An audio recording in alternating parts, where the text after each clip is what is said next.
आज मैं आपको सिखाऊंगा कि फायर एक्सटिंग्विशर को यूज कैसे करना है और वो भी 3D एनिमेशन की मदद से। ये एक फायर एक्सटिंग्विशर है और इसको आसानी से यूज करने के लिए एक 4 अक्षरों का छोटा सा कोड बस आपको याद रखना है, PASS यानी पास। देखो, ये फायर एक्सटिंग्विशर आपके स्कूल्स, कॉलेजेस, मॉल्स या पब्लिक प्लेसेस में आपको हमेशा ही डोर या एग्जिट की तरफ मिलेगा। ऐसा इसलिए क्योंकि जब आप आग बुझाने के लिए फायर एक्सटिंग्विशर को दीवार से उतारते हो लेकिन पीछे मुड़ते ही देखते हो कि आग बहुत ज्यादा फैल चुकी है और आपके कंफर्ट जोन से बाहर है, तो आग बुझाने की जगह अपनी जान बचा के भागने का ऑप्शन आपके पास हमेशा ही रहेगा, क्योंकि आप ऑलमोस्ट एग्जिट पर ही खड़े हो। एक छोटी सी स्टोरी की मदद से आपको फायर एक्सटिंग्विशर यूज करना सिखाऊं तो बात वैलेंटाइंस डे यानी 14 फरवरी 2023 की है। मैं फाइनल ईयर में अपने कॉलेज में मन लगा के पढ़ाई कर रहा हूं।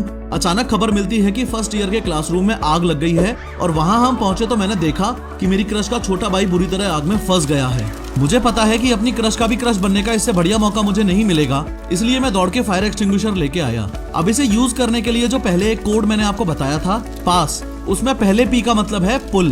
देखो, फायर एक्सटिंग्विशर को आप पहली बार हाथ में लोगे तो ऐसी पिन लगी हुई मिलेगी। ये एक तरीके से सेफ्टी लॉक है। आपको ये पिन पुल करनी है और फेंक देनी है। ध्यान रहे, किसी फायर एक्सटिंग्विशर में ऐसा ब्लू लॉक भी मिल सकता है। पिन निकलते ही इसको भी निकाल के फेंक देना है। पास में A का मतलब है एम। नेक्स्ट, अब मैं इस होस पाइप को अपने फायर टारगेट पर एम करूंगा, लेकिन ध्यान रहे कि बेटर टारगेटिंग के लिए होस पाइप को एकदम एंड से पकड़ना है। अगेन, पास में पहले S का मतलब है स्क्वीज। फाइनली अब मैं अपने राइट हैंड से ही इस ट्रिगर को स्क्वीज करूंगा यानी दबाऊंगा और कुछ इस तरीके से एक्सटिंग्विशिंग एजेंट बाहर निकलने लग जाएगा।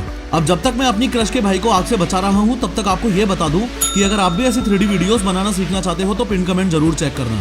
अब बैड न्यूज ये है कि सिर्फ 45 सेकंड में ये एक्सटिंग्विशर खत्म हो जाएगा, इसलिए आपको जल्दी से जल्दी बुझाना बहुत जरूरी है और उसके लिए काम आता है पास कोड का लास्ट वाला S, जिसका मतलब है स्वीप। यानी कि एक बार फायर एक्सटिंग्विशर चालू हो गया उसके बाद मैं होस पाइप को ऐसे धीरे धीरे स्वीप जरूर करूंगा यानी हिलाता रहूंगा। इसके अलावा आपको जल्दी से जल्दी बुझाने के लिए 2 खास बातों का और ध्यान रखूंगा कि जब मैं ट्रिगर को स्क्वीज कर रहा हूं तो इसको पूरी तरह से दबाऊं, पार्शियली नहीं।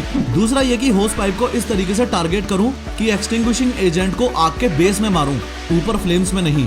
कांग्रेचुलेशंस, अब आपको फायर एक्सटिंग्विशर यूज करना आता है, लेकिन अभी भी 3 बातें ऐसी हैं जो अगर आपको ना पता हो तो आप आग मुश्किल ही बुझा पाओगे। नंबर 1, किसी भी फायर एक्सटिंग्विशर का मोस्ट इंपोर्टेंट पार्ट होता है ये प्रेशर गेज। ये प्रेशर गेज आपको बताता है कि एक्सटिंग्विशर चार्ज्ड है भी या खाली पड़ा है, इसलिए पिन निकालने से भी पहले आपको ये कंफर्म करना है कि प्रेशर गेज ग्रीन पर होना चाहिए।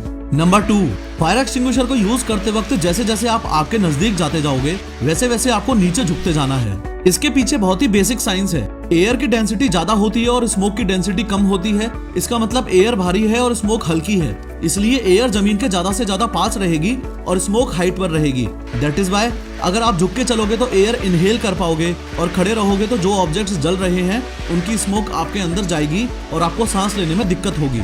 इसलिए जो प्रोफेशनल फायर फाइटर्स होते हैं वो तो स्मोक रूम में क्रॉल करके ही आग बुझाते हैं। नंबर 3, सारे फायर एक्सटिंग्विशर सेम नहीं होते। फायर एक्सटिंग्विशर के ऊपर साफ साफ लिखा होता है कि वो A, B या C में से किस टाइप की आग बुझा सकता है। अगर आप A टाइप फायर एक्सटिंग्विशर को B टाइप की फायर पर यूज करोगे तो कोई फायदा नहीं है। इसलिए समझो कि A, B और C टाइप की फायर का मीनिंग क्या है। देखो, A फायर वो होती है जो लकड़ी, कागज, कपड़े, प्लास्टिक और रबर में लगी हो, या फिर ऐसे याद रखो कि A फॉर ऐश यानी ऐसी चीजें जो जलने के बाद राख छोड़ देती हैं। इस क्लास A फायर के लिए आप पानी भी यूज कर सकते हो, एक्सटिंग्विशर की नीड भी नहीं है। क्लास B फायर वो होती है जो फ्लेमेबल लिक्विड या गैस की वजह से लगी हो, जैसे पेट्रोल से लगने वाली आग या फिर घर में सिलेंडर फटने से लगने वाली आग। क्लास C फायर वो होती है जो एनर्जाइज्ड इलेक्ट्रिकल इक्विपमेंट से लगी हो, जैसे घर में बिजली का तार जलने से लगी हो या मोटर्स या ट्रांसफॉर्मर्स में लगने वाली आग। मैक्सिमम फायर एक्सटिंग्विशर्स तो कॉमन होते हैं जो A, B, C तीनों टाइप की फायर्स में यूज किए जा सकते हैं। जैसे इस वीडियो के डिस्क्रिप्शन में मैंने आपके घर के लिए एक बेस्ट फायर एक्सटिंग्विशर की एफिलिएट लिंक दी है, उसे जरूर खरीद के घर में रख लेना।